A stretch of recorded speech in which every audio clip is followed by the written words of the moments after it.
basically the reason I come down here every so often is I try to spread information about psychopathy, and I think it has an overarching impact on why people are down here camping out, and why the financial industry and the government really doesn't care about the people anymore. These people, they're about 1 to 5% of the population, and they have no concept of empathy, remorse, guilt, conscience. They're not biologically capable of it. And they've shown this in MRI studies, and there's been a lot of actual hard science that proves the point that they're totally different than normal humans. There's also been a lot of research done by this one guy, Andrew Lobachevsky in Poland, who shows how they are able to infect and co-opt large groups of people, governments, and religious institutions. That's why I brought this book, because he talks all about it, and he shows scientifically how it happens each step of the way. And I feel that these people in the financial industries especially, they're able to rape and pillage resources from the people without having any concept of how it affects others, because they can't conceptualize that. It's just not within their range of capabilities.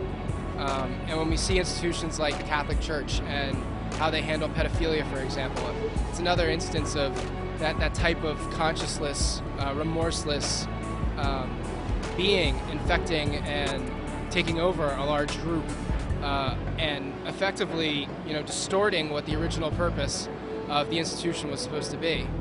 And these people, they've probably been with us since humanity evolved. We've never really had any scientific understanding of them or conceptualization of them. And it's probably where our ideas of vampires come from. There's a word for vampire in every single language on Earth, and people have a very strong archetypal identification with it. And I think that's one of the reasons we've been aware that these people exist. I mean, most people in their lives have probably met one or two, the people that just seem manipulative, cunning, ruthless, and just able to control the people around them. And sometimes, they put up this image like they're a really good leader, or that they're very confident. It's because they have no ability to even conceive of how their plans can go wrong or how they can impact other people. So my big push is to come down and to talk about it and to share information, because the only way that we're ever going to be able to beat them is when enough people in our society know that they exist and can spot the behaviors before they're able to be controlled by them. They have a very cunning sort of paralogic or a pseudo-logic, where they take an ideal and twist it and manipulate it using words and imagery so that they can make themselves seem righteous or correct.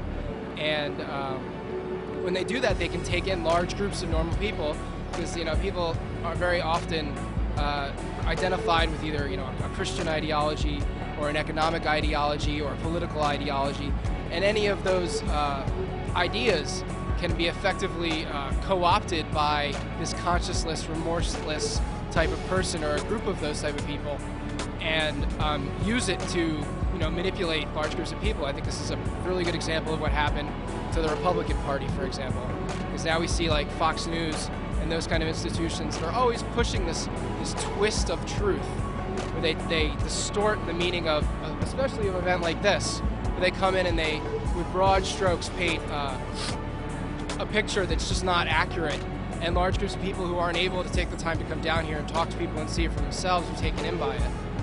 So that's the whole reason I come down here, is to spread awareness. This book, Political Phenomenology by Andrew Lobachevsky, is really good.